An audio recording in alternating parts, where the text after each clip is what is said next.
Musical Talk, the UK's independent musical theatre podcast.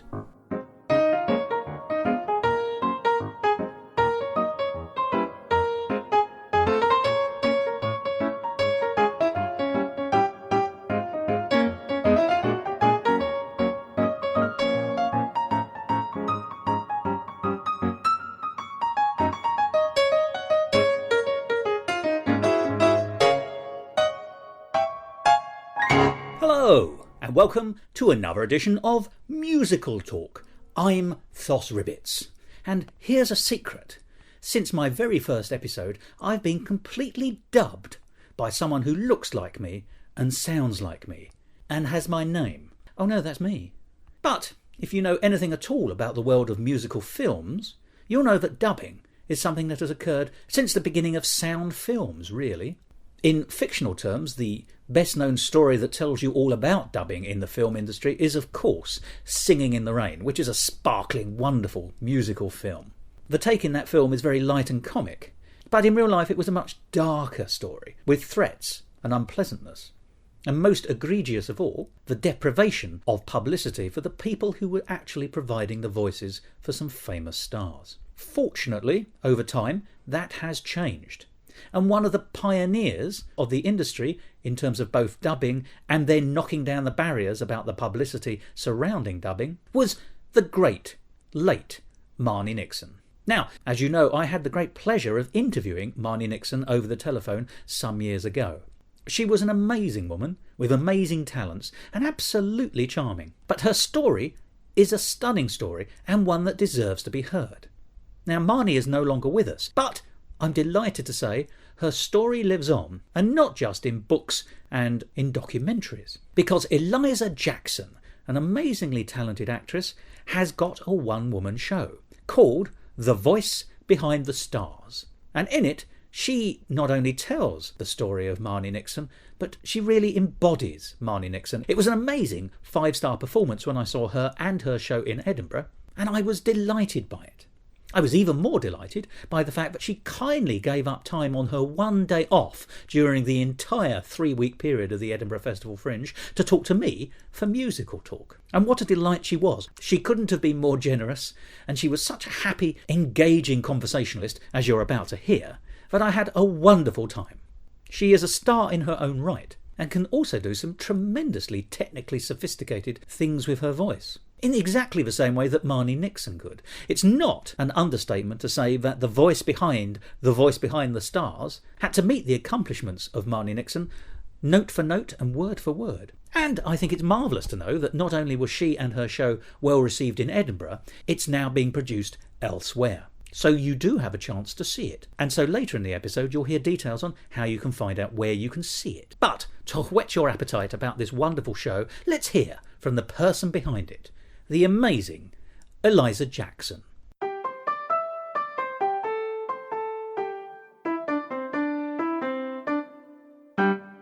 Musical Talk, the UK's independent musical theatre podcast.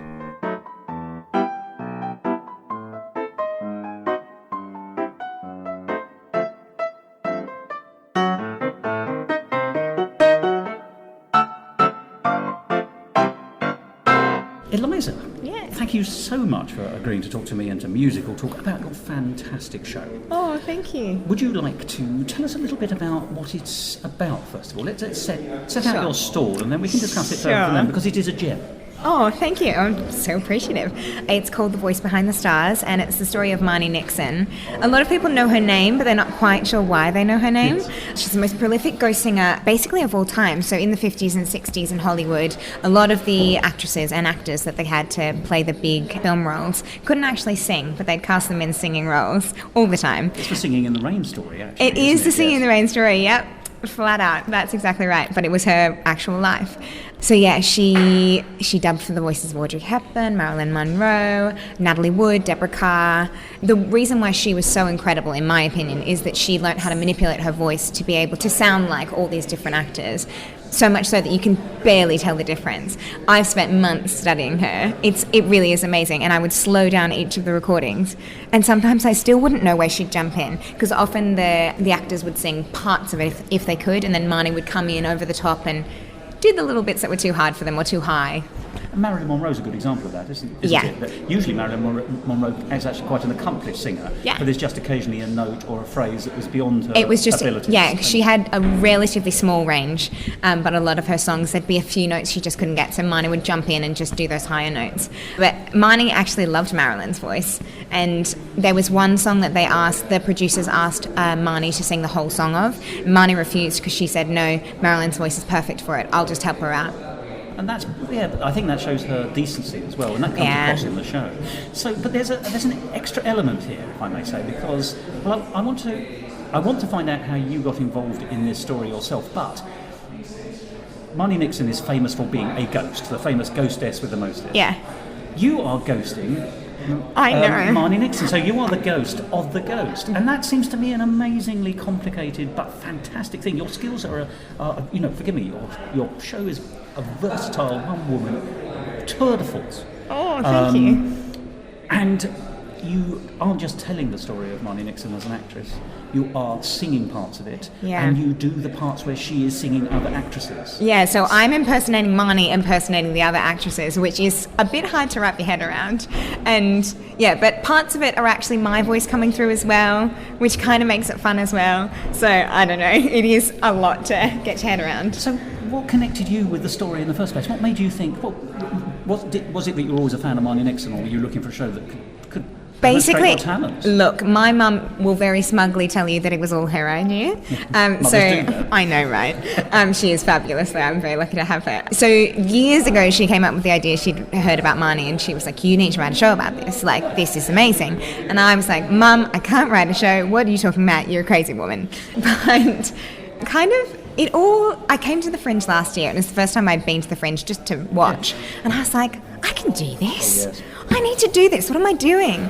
There's a full range of quality here, isn't there? Totally. And you know what? That actually makes it quite fun, because you never really know what you're going to get. I've seen some of the best performances of my life up here, and probably some of the worst. Oh, yes. The anecdotes we never mention on Musical Talk would fill a volume. But I mean, that makes it fun, though, because you never really know what you're in for. Even when there are things that you've seen that have great reviews, you go in and sometimes you won't connect with them personally, so it does make it tricky. Anyway, we have gone completely off topic, as usual. So yeah, it was my mum who came up with the idea, and it wasn't until kind of the end of last year that I was like, I'm going to give this a go. And I was like, no, this is an incredible idea. And I grew up watching all these films when I was a kid and loving them. So I already... It was mother's milk to you. Wasn't it just? To quote my fair lady. Wasn't it just? Yeah, so that's kind of how it all came about. And then I ended up having to have surgery beginning of this year, which meant that I was stuck in the house a fair bit. Oh, recuperation. Recuperation. I know, because I was like, I'm going to go mad if I'm not keeping my brain active. So I was like, okay, I'm going to write this show. And then I was like, I'll apply for Edinburgh. But look, I probably won't get accepted, so I'll wait and I'll do it in 2019. And then they were like, oh, we'd love you to do it. It's going to be in the assembly rooms. It's going to be fabulous. I was like, I don't have a show yet.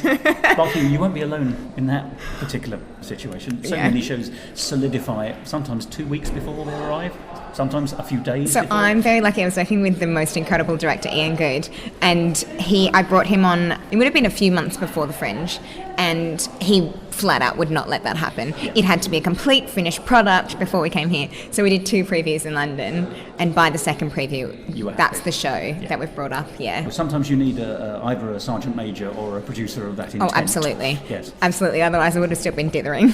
But tell me a little bit about your history before you did this show, because obviously there is this versatility you're showing. How would you describe yourself? And then we'll see whether that's the glove that fits the hand of Marni Nixon.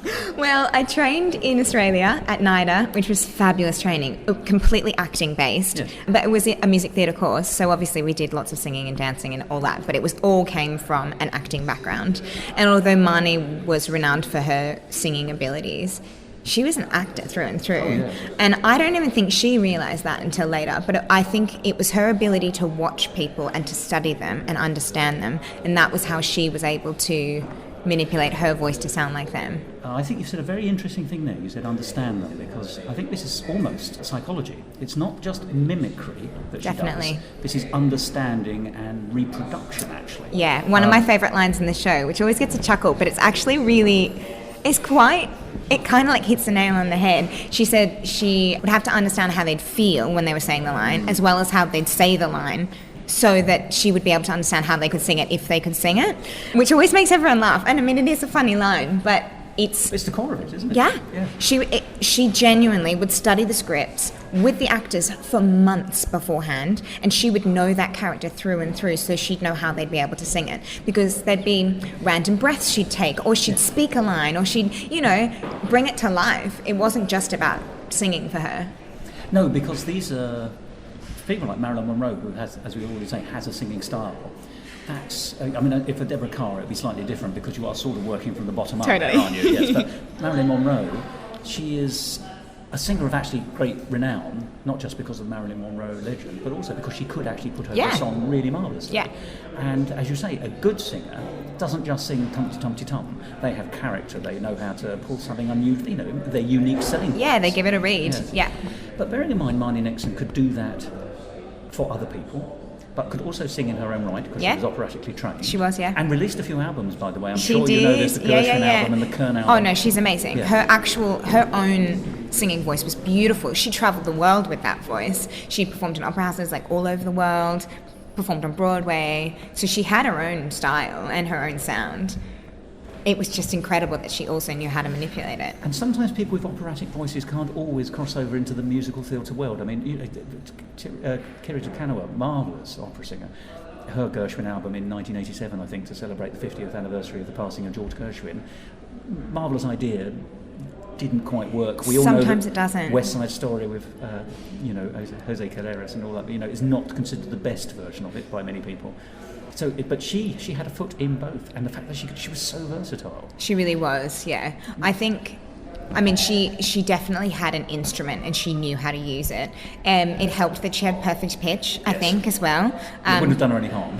Exactly, and she could literally look at a piece of music and she would have it memorised. So when it came to harmonies and stuff, she was brilliant. But I think also the fact, like we said before, that she listened, that made it very easy for her. And acted. You really made that plain, and I think that's really important.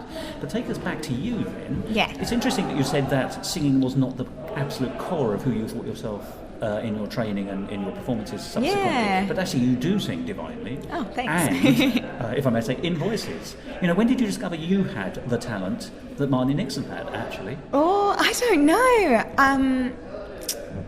Well, to be honest, even singing along to the radio as a kid, I would always try and impersonate all the different singers on the radio. But to be honest, I wrote the show and I was like, I've written this show now, and can I actually do the voices? And I spent months. I bet. Months working on it. You listen to some of it at different speeds. I mean, that's proper devotion. That's professionalism, actually. Oh, thanks. Yeah, I think, but it was the only way I could do it. And then I wrote it all out phonetically. And so, because she would change the shape of her mouth for each of the different actors. So I would kind of watch how she'd do that. There's quite a few videos and things of her in later life. Lots of documentaries towards the end. She did, yeah. So that was a lot of the basis of my research, and that helped me to create the sounds. But it was a lot of repetition. And my poor singing teacher, Julie, I couldn't have done it without her. That poor woman sat through hours of me being like, ooh, not quite. Should we, maybe a bit more like this. Oh, no. So it was repetition, really. But also there's another element for both you and Marni, which is for different accents. Yeah. Because the performers she was dubbing, and therefore you're representing when you do that part of your show, are... Well, you've got Deborah Carr, very British indeed. Yeah, very RP. Yeah, exactly. And in that 50s RP as well, 40s, yes. 50s, which is very raw. Yes, very strong. You're very good at it, by the way. It's marvellous. Thanks. You'll be doing a stately home murder mystery before we know it. But, that'd be fun. But of course, you've got Marilyn Monroe as well. You've also got Natalie Wood. Who's, playing a Puerto Rican in West Side Story. Yeah. Everyone, you perform as she performed, with the accents and the character. So, the accent is the residual part of who the person is before they even start acting. Deborah Carr sounded like Deborah Carr when she wasn't acting. I find that fascinating. And then forgive me, at the end of the show when you when we said hello, and we discovered you knew that you were Australian. People are so shocked. Yes. Yeah, they're always really shocked, which I find such a compliment. But it's another accent on top, isn't it? But yes, exactly. But I think because people always say that Australians are really good at accents, which I think is such a compliment to all of us. But I think it's because we grow up And there's not a whole lot on the television that is Australian, apart from like Neighbours and Home and Away. We grew up watching British shows and American TV shows. Doctor Who, as far as I'm aware, isn't it? Exactly. And the goodies. So we learn how to do all these accents without even realising it, subconsciously. But it always has been something that I've loved to do. Accents have kind of been my thing, which is fun. But you don't consider yourself an impressionist, or do you? Not at all. No, exactly. Not in the slightest. No, I leave that to the proper impressionists. Christina Bianco, like those type of people, I bow down to them. They are... That's their unique selling point, really. Oh, totally. But they are like true masters at work. And I would not want anyone to think that they're coming to see a show of impressions. No. It's to hear Marni's story, really, which is incredible. And active. I mean, all the things we've been saying about her are the things that are also true of you, and I keep repeating myself, but it's absolutely Thanks. true. You act it beautifully. You perform the crescent of her professional career and life very beautifully. Oh, thank you. You're able to... you're rather splendid in the sense that you touch upon the sadnesses in her life rather than... Some people would over-egg that pudding and make it manipulative or sentimental, and you gently take us through that and allow us to respond appropriately. I think that I really appreciate you noticing that. But the reason that I did it that way is because that's how Marni always talked about it. Even in her autobiography, she never goes into the heartaches and like she touches on them. Yes. That's exactly how she does it. And it's funny. I've had a tiny bit of feedback from people being like, "Oh, but we really wanted to hear more about the personal life and the shadowy parts of her life." And I was like, I mean, to be honest, that wasn't and that wasn't what made her so fabulous. No. And that's not what she would have wanted her life to be celebrated for.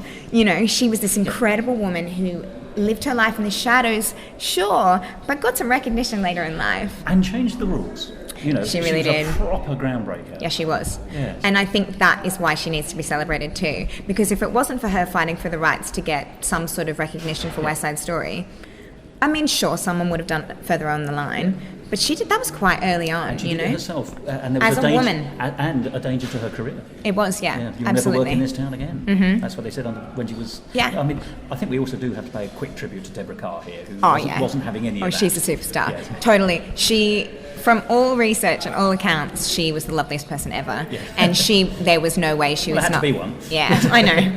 There was no way that she was going to let Marni have no credit for it because they got along like a house on fire. But I think even despite that, Deborah could see that Marni was a true professional and needed some credit. So, you put yourself through the mill during this show, which lasts an hour. Yeah. You tell the story. As you say, you embody her as she gets older as well. Yeah. I mean, even down to the small things as well. Because you wear her short red hair is a wig. Yeah. I learned today. I know. But even the last scene at the end, when you move on to the very last phase of her life, you put on a sort of black lace... I'm not going to call it a cardigan, but I can think of no other way of putting it, but kind of soft. Evening jacket, like. Yeah. And that is exactly what she was wearing towards the end of her life. Yeah. Well, actually, you've researched this very well indeed. Yeah, I've lived and breathed her, really. I think that's the cover of her autobiography. I could have danced all night. Yeah, it is, yeah. Exactly, but for those of us who know, that was a very nice... That's what I wanted. Because a lot of people know a little bit about Marni, but there are a few people who know a lot. And for those few people, I really wanted to put a few little bits and pieces in that only they would get. Yes. And it's surprising, actually, the people who come up to me and be like, "Thank you so much for putting in this little tiny detail because I got that joke, or I understood that that's what you were trying to do." And for me, that's like the most special. Well, it's the gift, isn't it? Really, it's the added value. Yeah. I should say that I had the privilege of interviewing Marni Nixon over the telephone for 2 hours. Did you really? I did, about 5-6 years ago. Oh my gosh. So, but what was beautiful about it, because I went into your piece knowing her life story, having read her autobiography, research, having spoken to her about it. Oh my gosh. And then nothing was wrong. Every beat was absolutely correct. That's what I want to hear. So I was delighted that our stories tally about her. But it was a great privilege for me. Oh my gosh, I'm so jealous you got to chat with her. She just seems like the most incredible woman. I can now that she's gone, I can say this. She was absolutely so. It was all by telephone. We're in different countries, obviously, but she was so generous. We were supposed to be talking for up to an hour.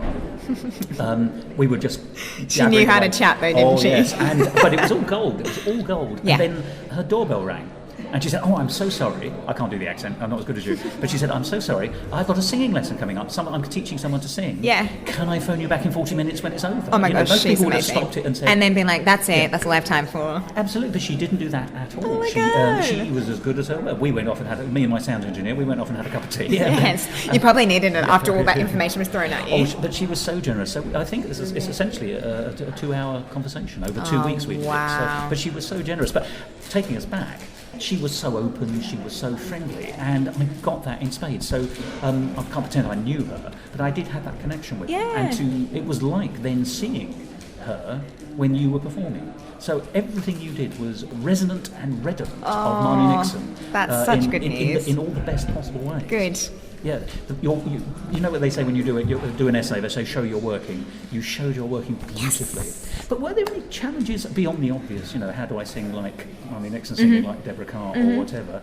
Were there any hills that were really very difficult for you to surmount? Not particularly acting-wise or singing-wise, obviously apart from spending hours. Yes, but it came, obviously. There's no song that you were going to sing that you think, I absolutely can't do this one. No, but I've secretly changed a few keys. Oh, well, I think everyone's allowed. Look, I think so. I think to be able to do the show every day, I've taken a few things down a tiniest bit, just so that it's, singable. Yeah. No one wants to hear it. It's not an impression either. No. You said that. So. Yeah, and no one wants to hear me screeching away. No, I tell you what the trickiest bit was, come to think of it, there's a section in the show where I sing as Anita as well as Maria in West Side Story. That's right, because she covers 2 voices. She does, yeah, just for one song in West Side Story, which it was just too fun not to put in. But working out Anita's part, for some reason, was so tricky, because everyone says, they're like, "Oh, no, you make it sound very easy." Yes, you do. It was a nightmare to work out. It was so tricky. I don't know why. My singing teacher, seriously, she was a godsend. So I couldn't have done it without her. That was the trickiest bit. And it was so funny. This was all happening a couple of days before my first preview, and I was like, "That's it. I'm cutting the whole section. I am cutting it." And I know my director was like, "You are not cutting it. That's a really fun section," and it shows her versatility. Yeah, it does, and that's the very word, fun enough, I was going to say, because what we get as an audience is you do this marvellous thing when you're reenacting the dubbing. You sort of get out from the chair or whatever it is you're at that moment in, and you go over to a microphone and you put on the big headphones, the cans, and you've got your hand on your ear kind of thing, and then you sometimes we hear it with the original performer, and then there's a dropout which you then fill. Yeah. Exactly as Marni would have had. Yeah. And for that song, we get that again, and then we get it immediately afterwards with you, therefore her, doing, as you say, the other character. Yeah. To duet with yourself, but non-contained. You couldn't do it at the same time, obviously. But, but to do the next best thing, which she must have done, is it's actually beautiful, because what you're giving us is actually the visual, which is the thing that's missing from all the Testament, if you like.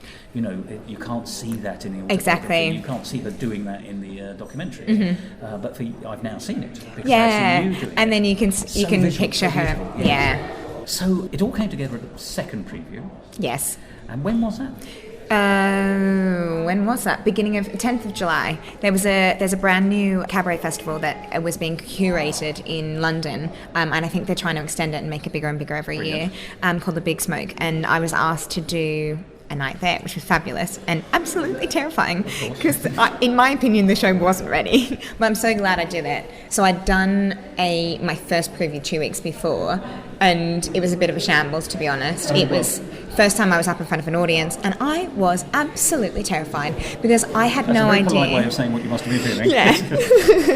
Yeah, I could have said that a different way. But basically I had all my family and friends there, and they were so warm and so lovely, but we could all see that the show wasn't quite ready. Yeah. But that's what these things are for. Exactly, and it needed to happen so that I could get that out of the way, and then so I could do the 10th of July, and that all went really well.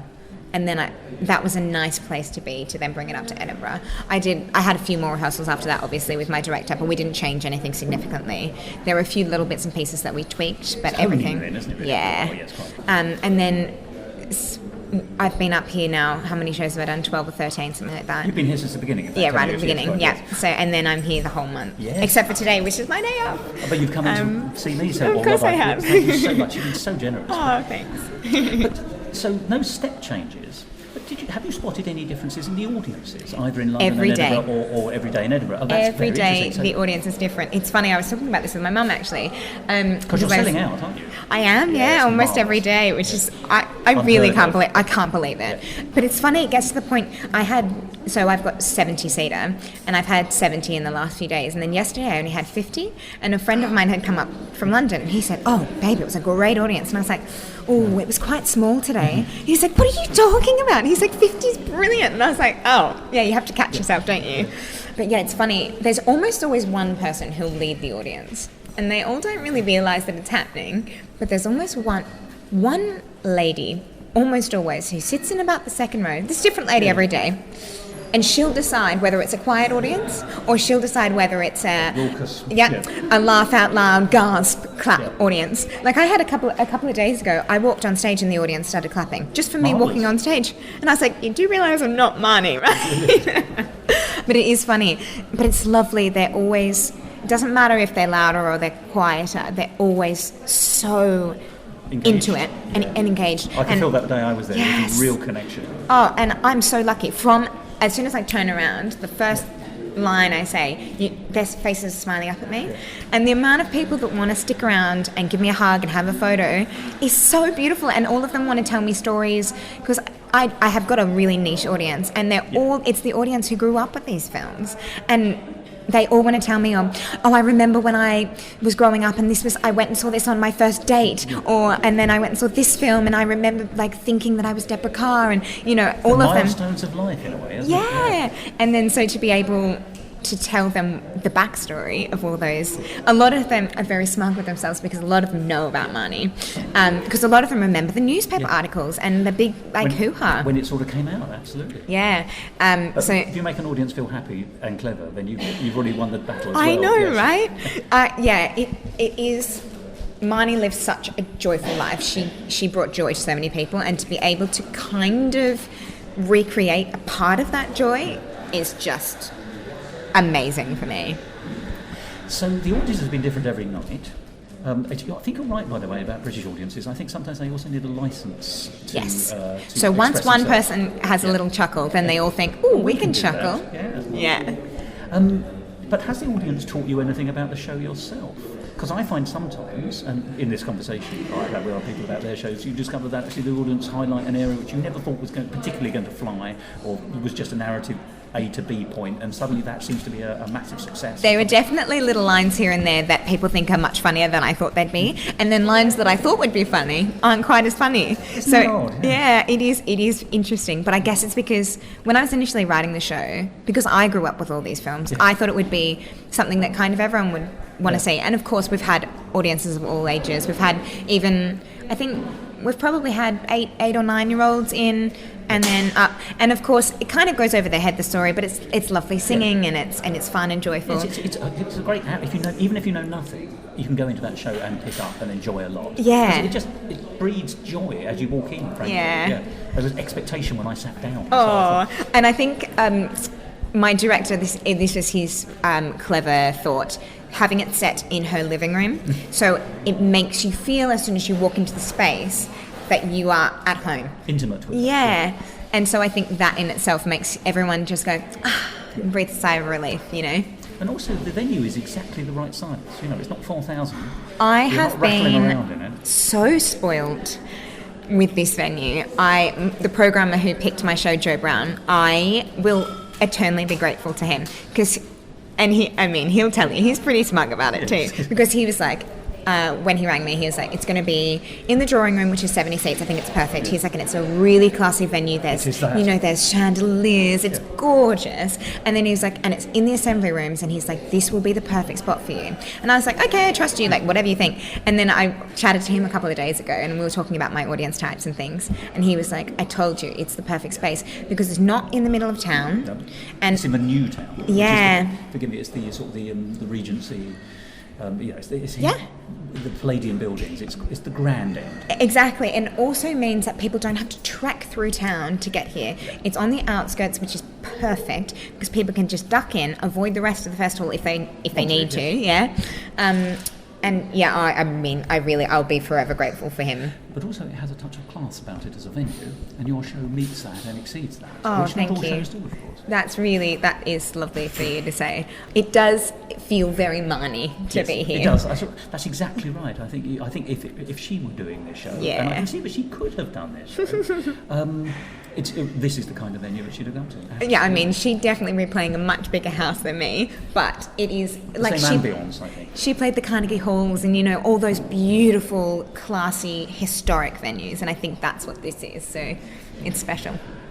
So what is the future for this show? Because it's proven itself to be absolutely 24-carat solid gold. Oh. What do you expect to carry on with it? You should. It's very funny. People keep asking me that question. And to be honest, beforehand, I was like, we'll just do Edinburgh and we'll see. Yeah. But now people keep asking me. I'm like, oh, well, I guess it has to have a future. Yes, it does. So, I mean, pipe dreams would be to do a UK tour, maybe a London run. Yes. I'm going to try and take it to the Perth Fringe Festival, which is now this huge thing, if it gets accepted, fingers crossed, in February next year.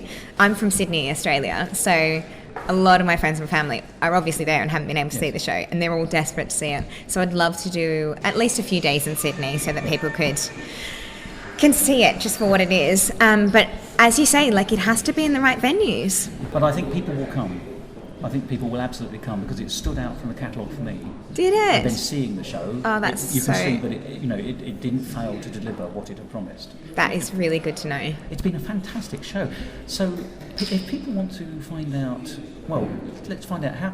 Let's talk about here. Yeah. And let's talk about how people can stay in contact with the show via you. Sure. Like to. So here in Edinburgh. Yes. So here in Edinburgh, the show's on every day except for today, so that's good. At 2 p.m. every day at the drawing rooms, assembly rooms. I've got all the social media. So Twitter is at @thevoicebehind_. Instagram is @thevoicebehindthestars, and the same for Facebook. And I've also got a website which is www.thevoicebehindthestars.com. So yeah. So those are the best places to find out if the show is going to go on beyond Edinburgh as well. Yeah, so I'll post everything on there. Exactly, can follow you that way. Yeah. And what for you? As you say, this was always the destination, if you like, the where you wanted to be. Yeah. Got here. You've been a massive success, quite deservedly so. Oh, thanks. Obviously, this show feels like it's got life, and I hope will go on around the world and be a great success for you and with you. But you must now have kernels of other ideas because you've obviously, I'm sure you must have known that you were quite versatile, but to have it proven and then have other people validate that through the show being so successful. Does that give you a spring in your step? Does that give you... Oh my goodness. Where next for you, Eliza? I mean, seriously, it has really been incredible. I've been living in London for the last 6 years, and I've done lots of odd little jobs and bits and pieces, and I sing a lot of jazz music, and I'm very lucky to be able to be paid for what I do. Yeah. But to write something, produce it, and star in it, and then have success with it, it really is the most incredible thing. I seriously, when I got my first 5-star review, I burst into tears. Absolutely burst into tears. And I couldn't believe it. I was running around the house like a mad woman. And then I was walking on air for the rest of the day. It's been an incredible experience. So I guess the next step would be extend the show, because I want to make it maybe an 80-90 minute show, no interval. But there's so much more to add in. So, but then her theatrical career at the end, you touch on. Yeah, I know, but there just wasn't enough time in this one. I know. 60 minutes is not enough time. Not for a career like Marni. No. Well, she was working up until 2 years before she died, so... Well, she's on the recording of, the first complete recording of Rodgers and Hammerstein's Allegro. Yeah. Where she plays the grandmother character. And funny enough, I think it's quite a poignant listen, because if you know Allegro, the grandmother character dies, but she carries on in the play in a ghostly presence. Yeah. And indeed, on the album, there's this bit where she says, "Oh, I must be dead, however I can still la la la." And of course, now that poor old Marni has passed, I find that a tremendously poignant listen when I'm listening to it, because I think of it as Marni Nixon and not the grandmother character. I totally know what you mean. Actually, all of those songs now, when I listen to them, I picture Marni. I don't picture the actress anymore. So we'll see what happens. But it's funny, and now that I kind of have proven that I can kind of write as well, yes, you have, yes.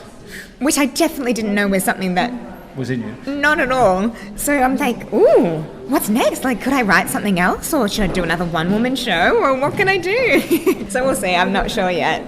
I'm just getting through Edinburgh for now, and then we're going to see what happens next. Yeah. Funny enough, I'm going to make a very obvious parallel, but your name is Eliza. My name is Eliza, We know that My Fair Lady is one of the shows that Marni dubbed, Audrey Hepburn, particularly in the posher songs, shall we say. But actually, the thrust of that story is that once she's been taken beyond Flower Girl to Lady of Society, she doesn't know what to do.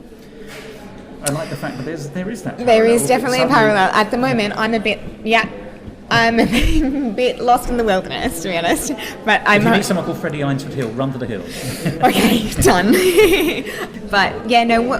Basically, I'm just going to see what happens. I've had some interest. I've had some people coming up chatting to me about ideas for things, and I've had some venues chatting with me and things. So we'll just see what happens. You want to go back to your mother and see if she's got a second idea, don't you? I know, Mum, you better be planning something then. Well, it's been wonderful talking to you. You too. And it's a wonderful show. I would like to say this to you. I hope that you've got a tissue ready, because I don't want to set you into tears, but it's another 5 stars. Aww. It can't be anything else. I could not find it myself. I could not think of a way that show could be improved. Oh my goodness. I thought it was immaculate perfection. So thank you so much. That is such a compliment. And I'm so touched. Thank you. I'm delighted to see you. I'm delighted to see the show. And please, let everyone me know. come. Yeah, exactly. See the show. I hope people. But please stay in touch with us for your next piece. Oh, absolutely. Yeah, I will difficult do. second album. Oh my gosh, I know. What am I going to do next? Thank you so much. Musical talk.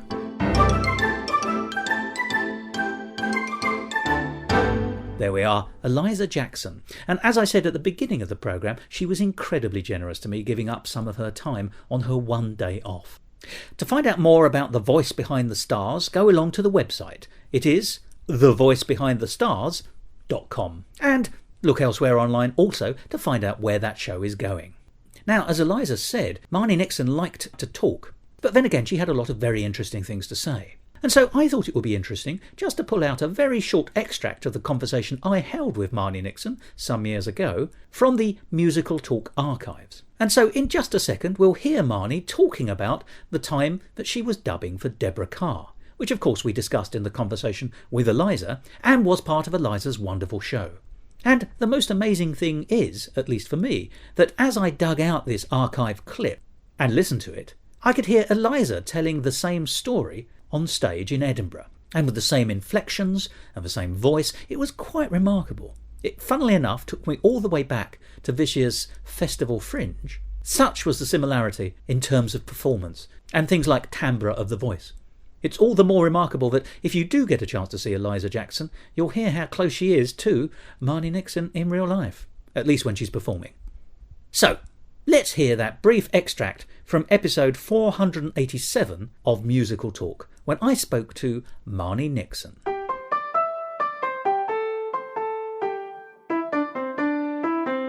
Musical Talk. I don't mind telling you that one of the huge, I mean, forgive me, you seem to have so many skills and so many talents, but one of the ones that I think amazes everyone and why everyone will always be interested in you is your ability to be like a chameleon when you are performing for other people. I mean, you've played some tremendously different roles. I delight in talking about them. Maybe we should start with Deborah Carr and The King and I in 1955. Sure, yes.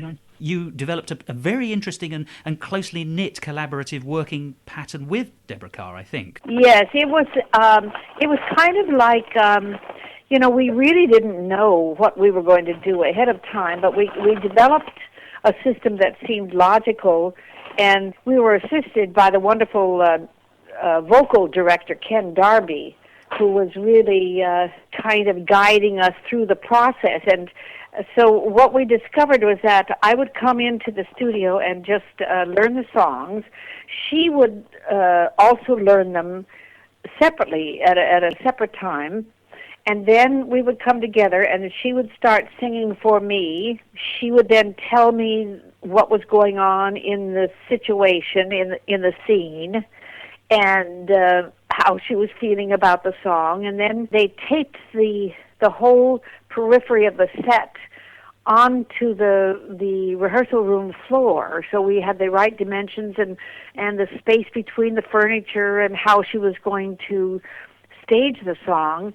And then she began singing it within that set, and then I would stand up right next to her, and she would take from me the energy that it took to sing certain things, and my mouth movements and everything, and then I would take from her, and we would be singing at the same time, you see. I would take from her the kind of, I would imagine what my voice would, to sound like her, what I had to do to kind of manipulate the inside of my mouth to make that sound. I think I became a very good teacher later on just because I was kind of imagining what different sounds you could make by manipulating sometimes the cavities and the resonances and things. And teaching yourself, really. Yeah, and then sort of course, had to use her own diction. I had to use her British diction, which she said for that picture was not really true British, but it was mid-Atlantic, which was a term that she used. I don't know whether that's a standard term or not, but I thought it was very funny because she said it's sort of halfway between England and America. A happy marriage of the two accents. Yes, right. So anyway, then I would really be able to know what she wanted to do emotionally in the song and what she thought about all the image and the subtext and everything. And then I would try to use her pronunciation and her lip movement and try to get her sound as much as possible. And then she would go to the sound stage with me and watch me while I was then recording the songs. And then she would get up afterwards and sing them through her own, sing at the same time, and making sure that she could, that it was all just the way she would think that she would proceed in the actual scene. Then she would go to the actual shooting of the film, and then she had to mouth to that track. And she had to be right on, while she was filming, she had to be mouthing. Or actually, you have to be singing yourself. It isn't just mouthing. She would have to really sing, but had to be just precisely in the timing that as we had recorded it. Because your lips, they just have to be right on top of it, not a second afterwards or anything, or it looks fake. And but it was also kind of ingrained by the time we got there, and it was a wonderful way of doing it. It took about a week per song. And it's not as though that character doesn't have lots of songs, is it? Anna in The King and I. Well, she has, there were 6 songs, so it took about 6 weeks, actually, to do the whole thing. I really like the idea that what you're explaining there, that you were learning from her how the character would react for your singing, and then she was learning from you the technique that you would be using for singing, so that she could, yes. And she was looking at me physically as I was singing, and I was looking at her physically while she was singing, so that I could kind of, get her physical setup also. I think that's an absolutely fascinating way of working. Were you happy with the final result? Oh yes, I was very happy with it, and she was, and I think the studio was too. They were not happy with the fact that she herself gave me credit for doing the dubbing. Well, I wanted to talk about that, of course, because it was all strictly on the Never Never, wasn't it, in the sense that you weren't supposed to be known. Right. And indeed, I think you got a threatening telephone call, is that right? Yes, they called me from the publicity office, and they said that if anyone ever found out that I did any part of the dubbing for her, that they would see to it that I would never work in town again. Which is outrageous. It's awful. It sounds like the mafia or something, Well, my blood ran cold when I read it, I tell you. Well, I was terrified, of course, because in those days I really had to make that living. I was doing a lot of classical things, but then it was very, at that point I was doing a lot of esoteric things with Stravinsky and Schoenberg and things which were very important to me. That was what I thought my major career was, and I had a couple of children by that point, and my husband had not become well known to get really good jobs as a composer. He was Ernest Gold, wasn't he, the Hollywood film composer? And he hadn't done Exodus yet, and so he was still involved in doing like D and B movies, and sometimes you don't work, and sometimes you do, and here we had 2 kids, and so that we had decided that I would work as much as possible because I loved working, and he could stay at home and be a father, or what is it called, a home father or something. A homemaker. Yes, while I was out working, and until he got so that we could afford to have help and stuff.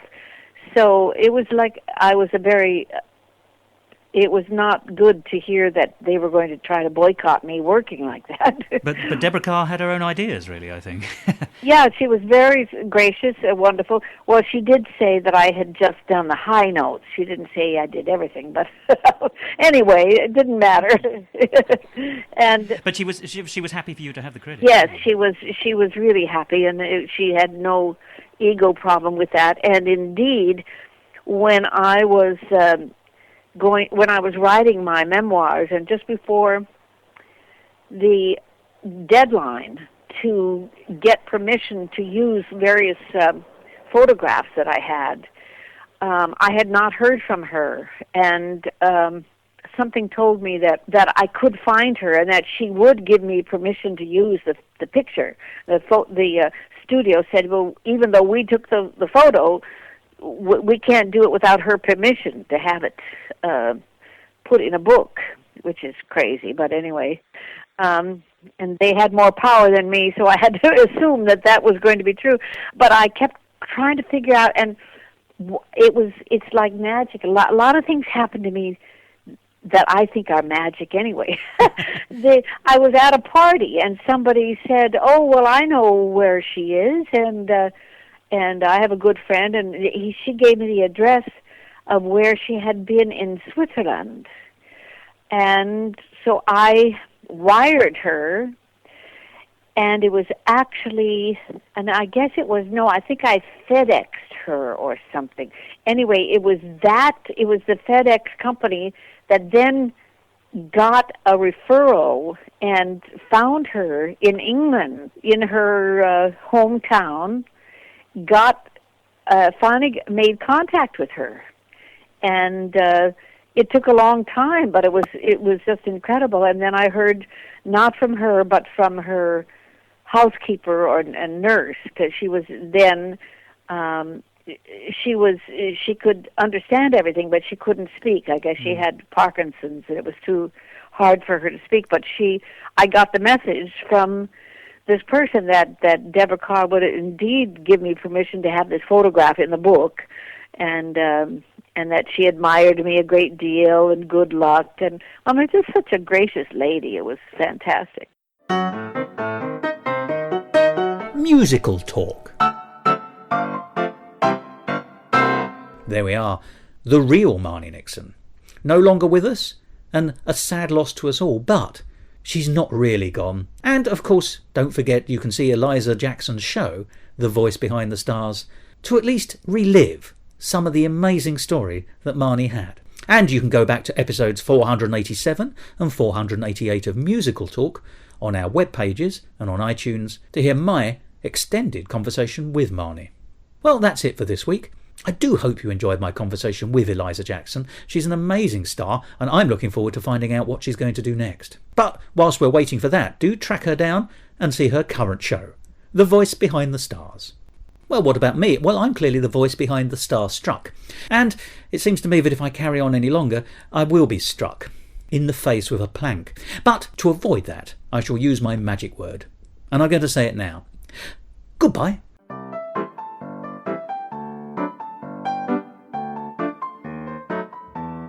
This episode of Musical Talk edited and presented by Thos Ribbits. Copyright Musical Talk 2018.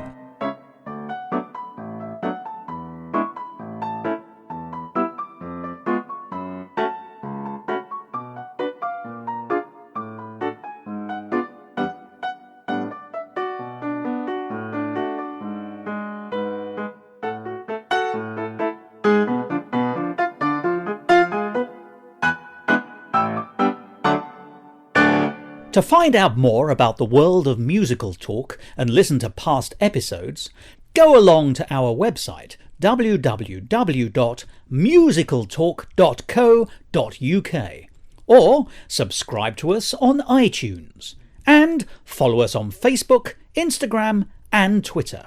And if you want to follow me on Twitter, you can at Musical Talk Thos. So she was probably the most prolific ghost singer in the 50s and 60s in Hollywood. And it's basically her story. So it's all the background gossip from... Is this all right with all the people? Or is it going to be a bit loud? Right, but it is going to start getting crowded, isn't it? I'm just thinking for you if that's going to be a bit annoying. Well, or should we just keep going? I don't mind. It's guerrilla recording anyway, so Sweet. As long as no one's trying to join in, and we'll just have to raise our voices and lower them as the thing Fine. goes. Shall I just answer that question again then? Yeah, or just carry on. Oh, shall we keep going? Out, yeah. Oh, sweet. So as I said... Oh my gosh, 5 stars. Are you happy with that? Yeah. Oh, wait, I'll write that down for you, by the way, in a minute. Are you happy with that? That was amazing. Brilliant. You covered everything. Well, you did all the hard work.